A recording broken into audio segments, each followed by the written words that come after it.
Here's something that will challenge everything you've been taught about spirituality and money. And by the end of this presentation, you'll understand why this knowledge has been deliberately kept from you. Buddha was born into extreme wealth as Prince Siddhartha. Christ had abundance wherever he went, feeding thousands, turning water into wine, always having resources available for his mission. The Prophet Muhammad, peace be upon him, became one of the wealthiest merchants of his time before his spiritual calling. Krishna was known throughout ancient texts for his opulence and material abundance. Moses was raised in the palace of Pharaoh, surrounded by the greatest wealth of the ancient world. Notice a pattern here? Every major spiritual figure either was born into wealth or attracted massive abundance during their spiritual journey. Yet somehow, modern spirituality has convinced you that wealth and spiritual awakening are diametrically opposed. This couldn't be further from the truth, and this deception has kept millions of potentially enlightened beings trapped in survival consciousness. Today, I'm going to reveal why becoming wealthy isn't just compatible with spiritual development. It's actually a fundamental prerequisite for access to what the ancients call the God mind, the highest levels of consciousness available to human beings. But before we dive deep, let me be clear about who this message is for. If you're one of those people who plays the apathetic game, pretending that money doesn't matter while secretly stressed about bills, this information will expose that contradiction. If you're genuinely committed to spiritual growth but have been programmed to believe that poverty is somehow noble, prepare to have that conditioning shattered. For centuries, religious and spiritual institutions have promoted what I call the poverty consciousness doctrine. They've taught you that suffering is noble, that lack is spiritual, that wanting material abundance somehow diminishes your connection to the divine. This is not accidental. This is systematic programming designed to keep the masses operating from survival consciousness, while a select few operate from abundance consciousness and maintain control over resources and spiritual knowledge. Think about it. If you're constantly worried about paying rent, buying food, or covering basic necessities, how much mental and emotional energy do you have left for spiritual development? How can you meditate on higher truths when you're anxious about bills? How can you access transcendent states when you're operating from your primitive brain, focused solely on survival? The answer is simple. You can't. And that's exactly how the system was designed. To understand why wealth is essential for spiritual development, we need to examine consciousness as a measurable frequency spectrum. Dr. David Hawkins, in his decades of research, mapped human consciousness on a scale from 20 to 1,000, where 1,000 represents the highest state of enlightenment ever recorded. At the top of this scale, levels 500 to 1,000, we find what I call the God mind. This is the frequency range of unconditional love, peace, joy, and enlightenment. This is where the great spiritual masters operated. This is where miracles become natural. This is where you access what religious texts call the mind of Christ or Buddha consciousness. At the bottom of this scale, levels 20 to 200, we find what I call the survival paradigm. This includes shame, guilt, fear, anger, and what Hawkins categorizes as apathy. This is where most of humanity operates daily, trapped in fight-or-flight responses, focused entirely on basic survival needs. Here's the critical insight that changes everything. These frequencies are not just metaphysically opposite, they're neurologically opposite. When you're operating in survival mode, you're physiologically functioning from the basal ganglia, the most primitive part of your brain. This is literally your reptilian brain, your animal consciousness. In this state, your prefrontal cortex, the part of your brain responsible for higher reasoning, creativity, and spiritual insight, goes offline. The God mind operates from an entirely different neurological foundation. It requires the activation of your higher brain centers, the parts of your nervous system that can only come online when your survival needs are completely satisfied. This is why every spiritual tradition speaks of going up to the mountain before encountering the divine. The mountain represents elevation. Rising above survival concerns to access higher perspective. Now, let's examine what money actually is from a quantum mechanical perspective, because this understanding will completely transform your relationship with wealth. At the most fundamental level, all reality consists of subatomic particles. These particles, when observed closely, are revealed to be nothing more than wave potentials. Waves of pure energy without form. The famous double-slit experiment demonstrates that these waves only collapse into particles when observed by consciousness.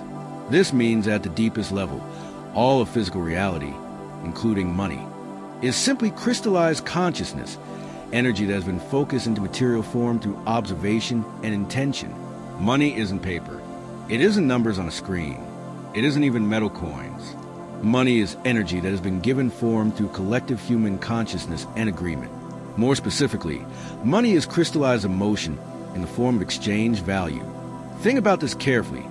Every single purchase you've ever made was driven by a desired emotional state. You bought that clothing because you wanted to feel attractive, confident, or comfortable. You purchased that meal to satisfy hunger, which is an emotional state. You invested in that technology to experience capability, convenience, or status, all emotional states. All value exchange is emotional exchange. All emotion is energy in motion. Therefore, money is simply energy that flows according to emotional frequency. This is why money is called currency. Like a current of water or air, it's meant to flow. Currency comes from the Latin currere, meaning to run or flow. When you examine where money stops flowing, it accumulates in banks, just like riverbanks contain and direct flowing water. Understanding this principle changes everything about how you interact with money, because now you realize that your emotional state directly affects money's ability to flow to and through you. The hidden science of emotional frequency and financial flow. Here's where this gets fascinating from a practical standpoint. Modern satellite communications, which facilitate the largest transfers of money on the planet, billions of dollars moving every second, operate through radio waves. Radio waves are manipulated electromagnetic energy, the same fundamental energy that comprises your thoughts and emotions. Right now, as you're reading this, radio waves carrying financial transactions worth billions of dollars are passing through your body. The energy of money is literally flowing through you every moment. The question isn't whether you have access to this energy. You're swimming in it. The question is whether you know how to redirect this energy toward yourself instead of letting it pass through you unnoticed. This redirection happens through what quantum physicists call observer effect. Your consciousness literally affects the behavior of energy at the subatomic level. Your emotional state, your beliefs, your mental focus all serve as focusing mechanisms that either attract or repel the flow of money energy. Here's the question that will reveal exactly why you're experiencing your current financial reality, and this answer will be more revealing than any financial audit. How you feel when spending money. Be honest. When you pay for gas, buy groceries, pay rent, or make any financial transaction, what's your dominant emotional state? If you're like most people raised in survival consciousness, you experience some variation of stress, anxiety, resentment, or fear when money leaves your possession. Every expenditure feels like loss. Every payment creates internal tension. Every transaction generates some level of emotional resistance. This emotional response creates what I call energetic interference in the flow of money.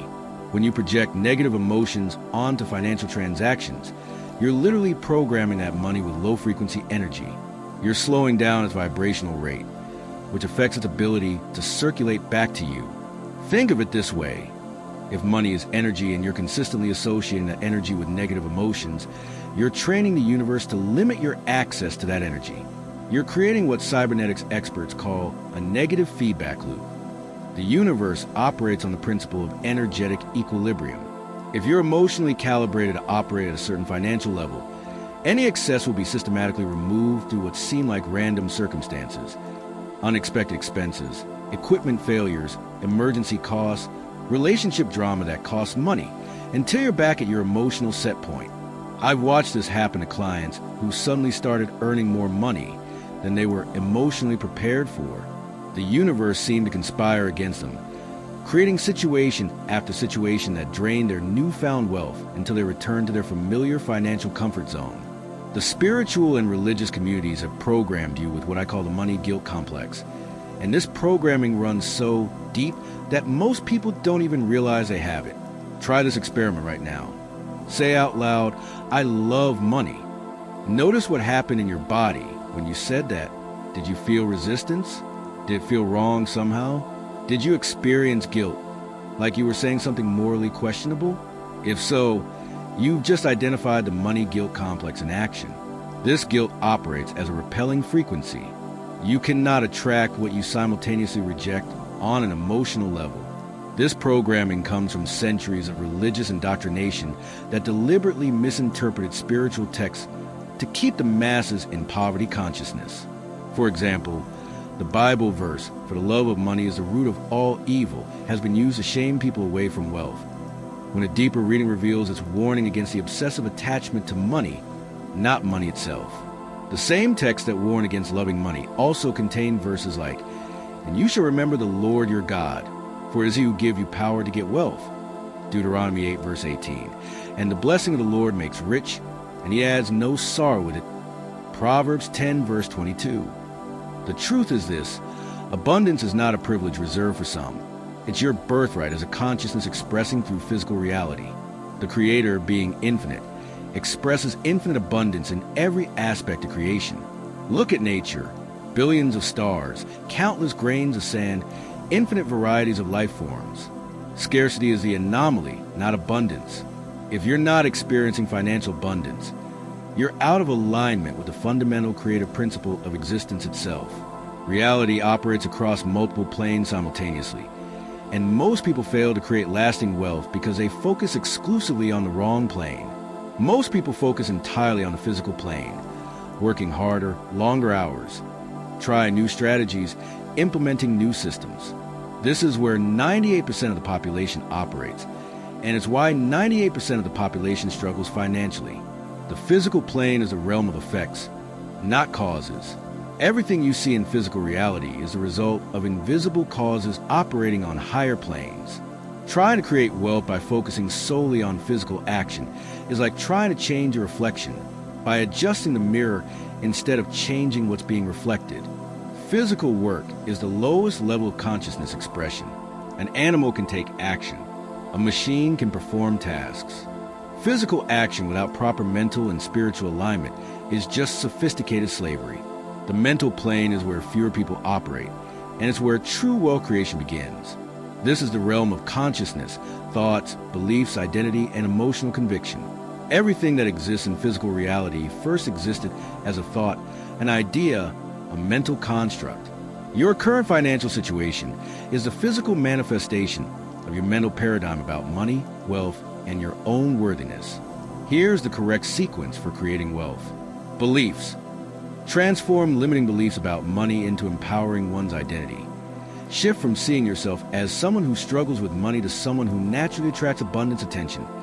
Redirect your focus from scarcity to abundance opportunities thoughts. Align your thinking patterns with wealth consciousness, emotional conviction.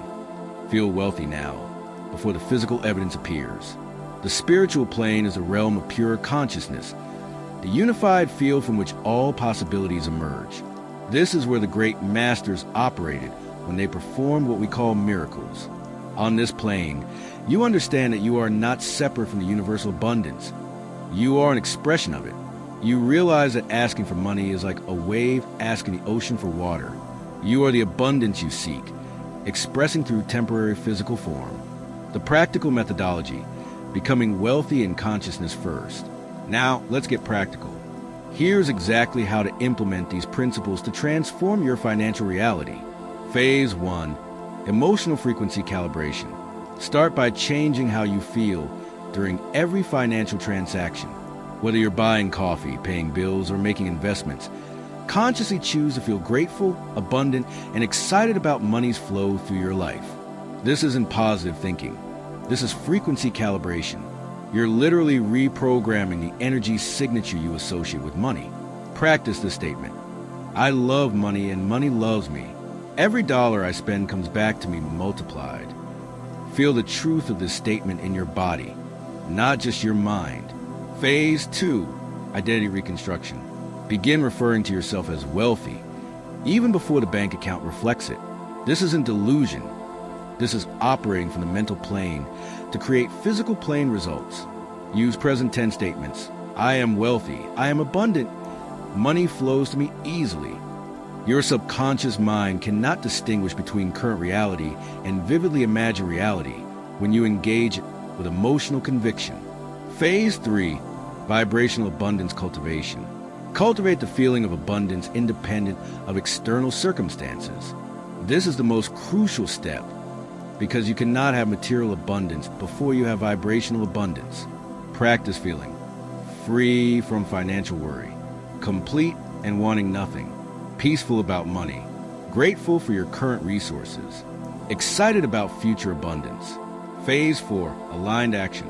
Only after establishing the correct mental and emotional foundation do you take physical action. Now your actions will be guided by abundance consciousness rather than survival desperation. Your inspired actions will be more effective, more creative, and more aligned with universal flow than any action taken from scarcity consciousness. The law of correspondence. As above, so below. As within, so without. Your external financial reality perfectly corresponds to your internal consciousness about money. Change the inner, and the outer must follow. The law of vibration. Everything in the universe vibrates at specific frequencies. Wealth vibrates at a high frequency characterized by feelings of gratitude, abundance, and flow. Poverty vibrates at a low frequency characterized by fear, lack, and resistance. The law of attraction. Like attracts like on the level of frequency. You don't attract what you want. You attract what you are vibrationally. Become wealthy in consciousness, and physical wealth becomes inevitable. The law of circulation. Energy must flow to grow. Hoarding money from fear creates stagnation. Spending money from love creates circulation and multiplication. Once you master the basic principles of wealth consciousness, you're ready for the advanced practice. Using wealth as a springboard to transcend material concerns entirely and access the God mind. This is the true purpose of mastering money. Not to become addicted to wealth, but to become so financially free that money is no longer a consideration in your consciousness. When survival needs are completely handled, your awareness is free to explore the highest possibilities of human consciousness. This is what every spiritual master understood. You must transcend the material world by mastering it, not by rejecting it. Rejection keeps you tied to what you reject through resistance. Mastery allows you to move beyond it through understanding. When you reach this level, money becomes a tool for serving consciousness expansion, both in yourself and others. You use wealth to create conditions for higher learning, deeper spiritual practice, and greater service to humanity's evolution. Imagine if everyone who was truly committed to spiritual development also mastered the principles of conscious wealth creation. Imagine millions of enlightened beings with significant financial resources using that wealth to support consciousness expansion, environmental healing, and human potential development. This is not just personal development. This is planetary transformation.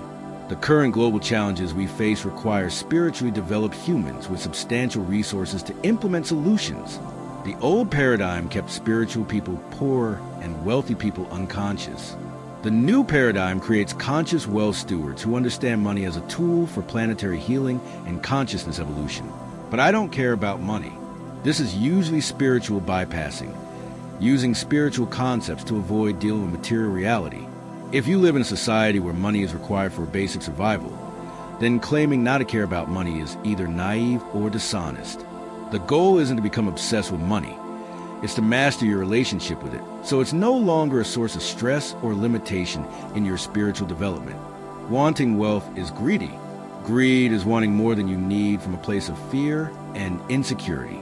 Conscious wealth creation is about aligning with universal abundance to serve higher purposes. The question isn't whether you should want wealth. The question is what you'll do with wealth once you have it.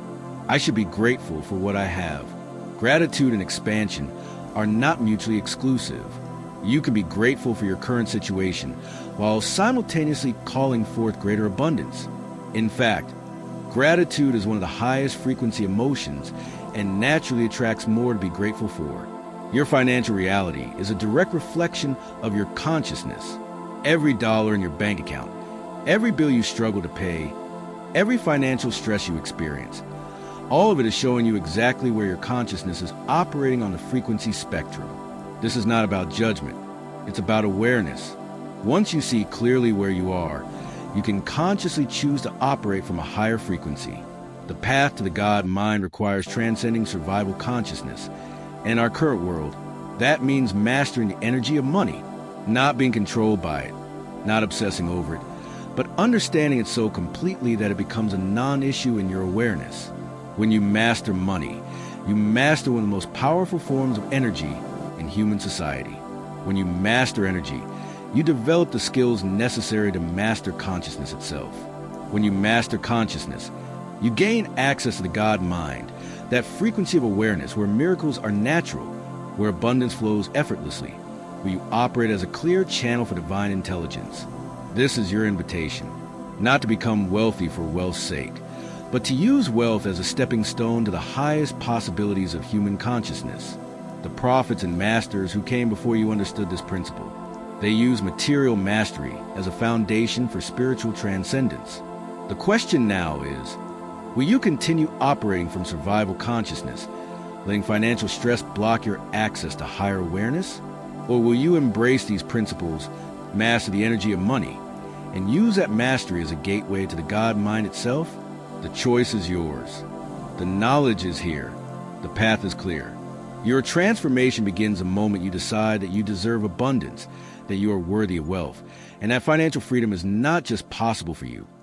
It's your birthright as an expression of infinite consciousness. Remember, you must be wealthy in consciousness before you can become wealthy in reality. The universe doesn't respond to your desperate actions or wishful thinking. It responds to your authentic frequency. Master your frequency. Master your wealth. Master your consciousness. This is a path to the God mind, and it begins now.